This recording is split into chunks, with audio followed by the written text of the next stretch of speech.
No New Year's resolution is complete without talking about finances, and we are going to do just that right now with certified financial planner Zach Poland.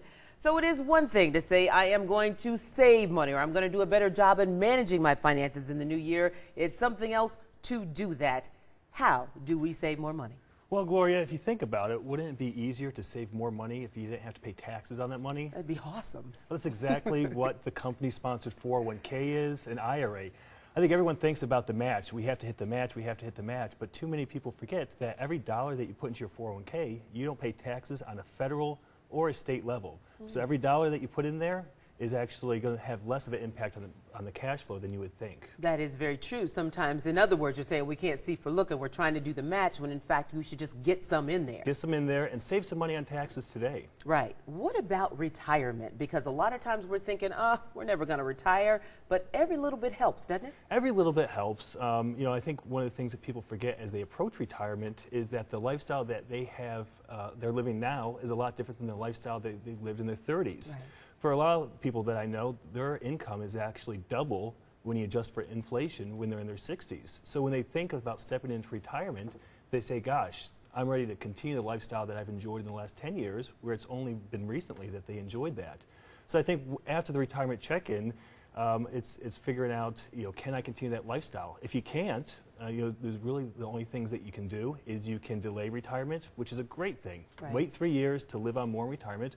Or if you really dislike your job and you want to get away now, right, your option is to live on a little bit less, but to step away. Right. One thing I will tell you about retirement is that it's a social and intellectual challenge, because during your time of work, you've had that social interaction and that intellectual outlet.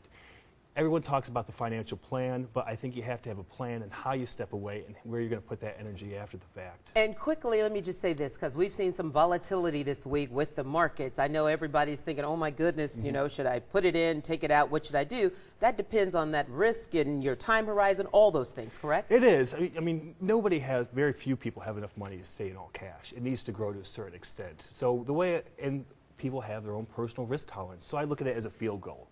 On one side, how much money do you have to make in the market? On the other side, how much can I afford to lose? And if you find somewhere in the middle, you're going to be on the right track. So staying the course depends on where you are in life. That's correct. That's some good advice. So do you work out? I do work out, and all the panelists did a great job. I think everyone wants to do is they want to have balance. Yeah. And being successfully financially doesn't mean anything if you don't have the family lifestyle, right, the personal health, and the exercise. That's right, but even this is all part of that. That works in it. I mean, you really can't be stress-free and save that money unless you're eating right and you've got good health. So, well, you think about the angst of not being financially secure. I mean, that will cause health issues, and we'll ask the nutritionist. Right. Does that have an impact on things as well? And the answer is yes. And I think that's what financial planning is about: right, is putting a plan in place so you can control the outcome. That's exactly right. That's exactly right. Zach, thank you so much. Thank you, Gloria. Appreciate it. And thank you for joining us for this edition of Public Affairs on Peach. We'd love for you to join in on the conversation, or if you have a topic you'd like to see us cover, let us know. Send us an email to publicaffairs@cbs46.com, and be sure to like Public Affairs on Peach on Facebook. There we post our upcoming episodes and ask for feedback. That's it for this week's edition of Public Affairs on Peach. We'll see you right back here next Saturday morning. Have a good one.